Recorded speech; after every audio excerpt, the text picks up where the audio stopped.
Hi guys, it's Andy here again with another tutorial video. Being as the last one went down quite well and I got some positive comments on it and people asking for some more, I thought before going on to some more advanced modding techniques, I thought I'd show you a few of the tools that I find quite useful when testing out mods and just trying things out, trying to balance things and get things to work.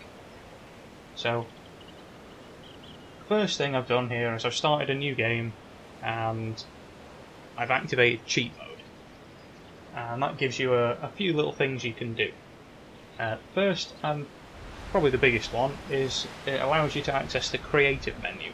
Okay, this is done by pressing U on your keyboard, and it brings you to this menu, and it has the full array of every block and item in the game. Lots of these you can't craft, but they're in the game. That's what all the prefabs are made of, and the entire game world, in fact. So it's giving you access to absolutely everything. All of these items have a number. So if I'm to pick up, say, stone here, I'm not sure how well this will come out, but it says 1 underneath stone. So if we go to any random page, say you wanted to make a custom recipe for whitewood shingles, you could go and find that in the XML files by its ID number, which is in this case 789. It's also a good way if you're looking for a custom icon you want to apply to a mod or something. You can find the number, and so you don't, because a lot of the names here of what things are called don't match what's in the XML files. There's a separate text file located in some of the assets folders which you can't get to without using special extractors and things that would allow you to edit how the names appear in game, like these blocks do. So the number is the easiest way to find any specific block you want to do something with. And of course you can just grab these out of the menu and build things for yourself. If you were just wanted to design something with all the blocks that are available, you're free to do that. So I'll close that by pressing U again. And the next thing you can do while in cheat mode is you can go into fly mode. This is literally does exactly what it says on the tin. If you press the H key, this activates fly mode. You press it again to turn it off. To fly up, you press space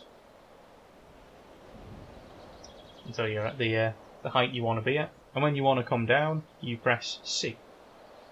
If you simply press H, it'll just turn off fly mode and you'll fall and you'll break your leg, and if you're high enough up you will die. So it's always best to use C and spacebar to change your height.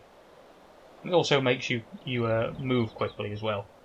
If you hold down shift and move, you can move around quite quickly. So that's another useful tool. Another one that you might find useful is if you press F8.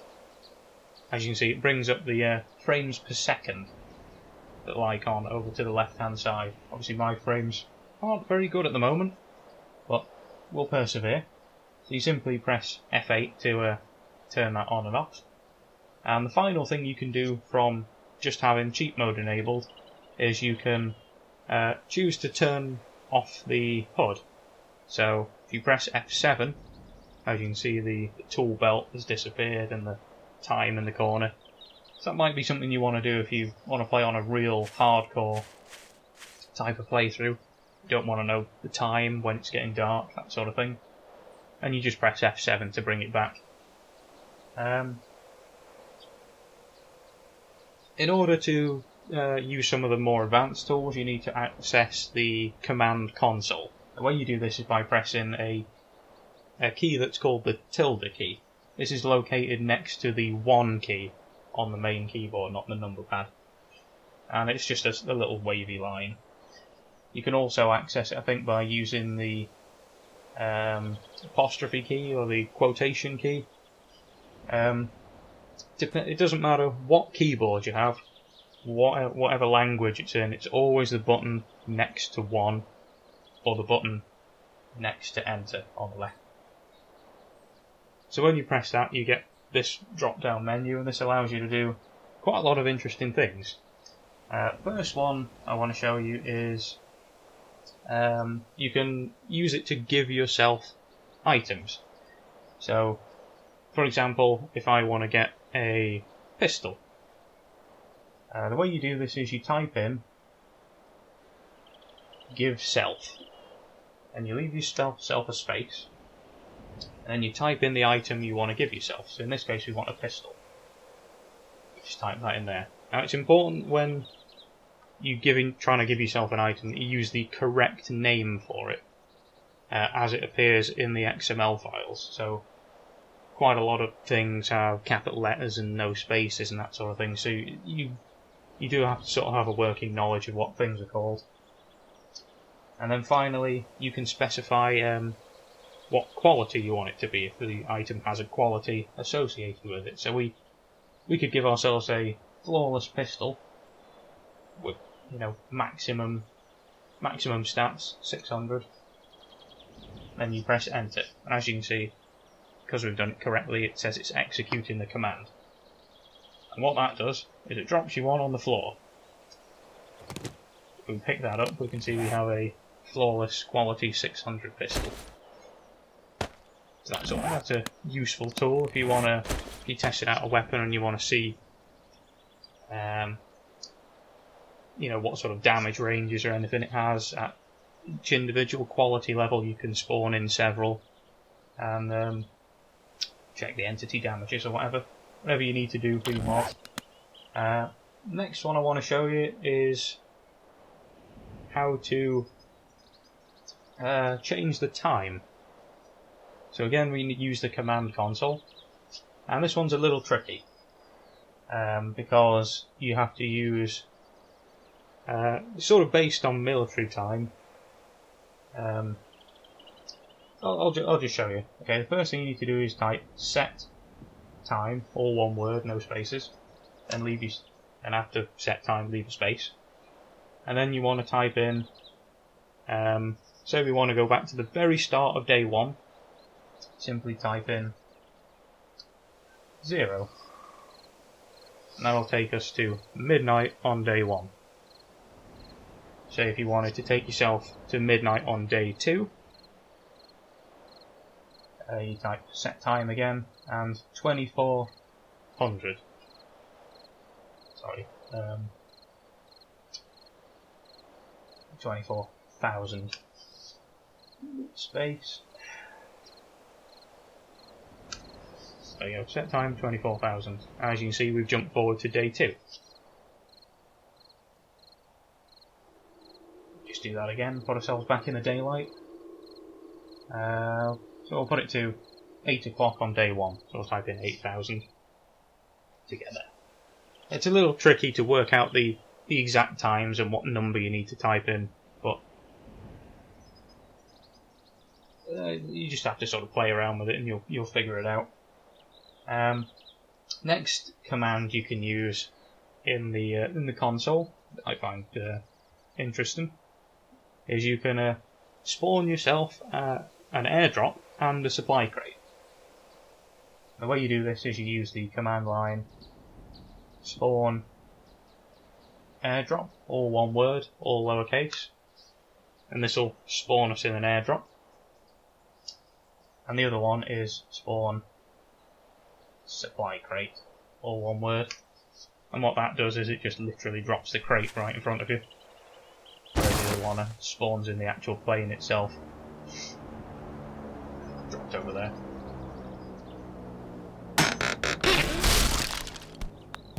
So yeah, that was particularly useful for when the airdrops were glitchy in the previous alpha. But again, it's something you might want to use. Next thing I'm going to show you is activating buffs manually. So what we're going to do is I'm going to fly up in the air and then drop. This should break our leg. There we go. So if you've got a broken leg and you want to get rid of it, type in debuff, because we want to debuff the attribute, and then we type broken leg. That is broken with a lowercase b, and then leg with a capital case L, with no spaces. Now, as you can see, our broken leg has vanished. It's healed itself. You can do the same for sprained leg. You use the line sprained, lowercase, and then again leg with a capital L. All one word. You can also give yourself health as well. To do that, you would type buff, because it's a buff, not a debuff, and then burst, all lowercase, aid with a capital A, large with a capital L, and that's like applying a med pack to yourself. So as you can see, the health bar's gone up to full now. So again, they're useful things. The way you find out what to type to sort of activate and deactivate the buffs is you'd have to go into the XML file entitled buffs, and then it'll have the name of all the different ones in there that you can use. What you're simply doing is applying those manually, but again, you've got to get the spelling right or else it won't work. So those are some interesting things you can do with the command console. But there's another mode that you can go into, sort of beyond the basic creative mode. It allows you to access a few more features. And this is called Debug mode. And you get to this by going into the console again and typing DM, lowercase. Press enter. As you can see, that says debug menu on. Okay, now this allows us to do several more things. First thing it allows us to do is it allows us to go into God mode. This is similar to fly mode like before, but it gives us a few more tools. So again, by pressing space we can go up and down, and pressing C we can drop. But as you continue to hold C, it allows you to drop through the map. So this allows you to see what's going on under the ground. So if there was a cave system nearby, we'd be able to see it underground and fly into it. Or if there was an underground bunker or anything like that, we'd be able to see it. So that's another useful tool. That God mode also makes you invincible as well, so if the zombies hit you, it won't do any damage. So that's God mode. There's a few other interesting things you can do within DM mode. You may have seen me use this in some of my previous videos. You can access something called the zombie spawner. This is done by being in DM mode and pressing F6. It'll bring you up this menu, and this has all the zombies that are in the game, including some different ones that you won't see in normal gameplay. You can spawn in things like cars, and the animals as well.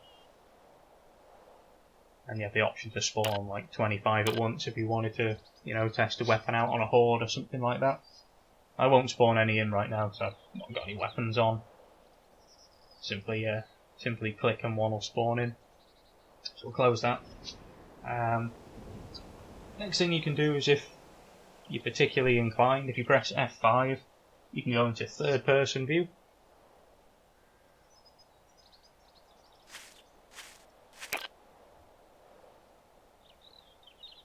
Not recommended if you're using fly mode. It gives you a little bit of a different take on the world, I suppose, if you're doing a build or something. Can't say I've actually used it much, but it's something interesting you can do.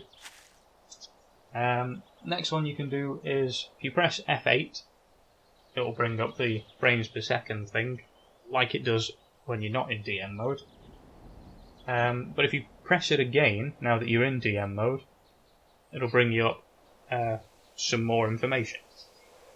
First thing this tells you is your wellness. So for example, it says 0 right now, and that's because we have 100 wellness, which is the base. If we were to die, the wellness would read -10, and if we were to gain wellness, it would read a value. So if I take my 200 wellness pill, which you may have seen in a previous video. Boost my wellness to 200. You can now see it reads 100 wellness, which is the maximum you can do.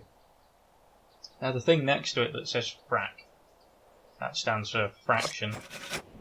So all that means is, say if I was to drink this coffee, which has a debuff, a wellness debuff to it of 0.1, you can see it shows how far towards the gaining the next point of wellness you are, which can be quite interesting if you're in game. The box below that is heat percentage. If you're not aware of what the heat map is, it's the controlling factor which causes hordes to spawn. So for example, if you're using the forge or the campfire or you're firing weapons, this will cause the heat map to increase. So when it gets to 100%, it will spawn in a horde. So again, these are just some useful tools you can use while in game. And the final one I want to show you is done by pressing F3 while in DM mode, and it gives you this. This is just a whole stack of information about the current chunk that you are in the game. If you look at the top, under where it says player, it has the X, Y, Z coordinates of where you are, and it tells you what sort of biome you're in. The main usefulness of this is the central coordinate of the X, Y, Z value, as that tells you at what elevation you're at. So say you're trying to build a base and you want to dig all the way down to bedrock. If I grab an auger, start digging, you'll see that central number will start.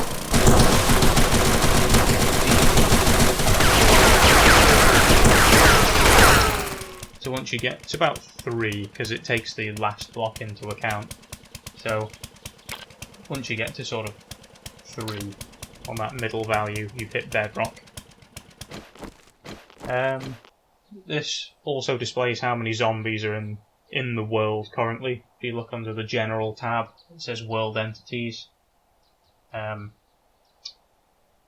it says Z:0, that's how many zombies are currently spawned in the world.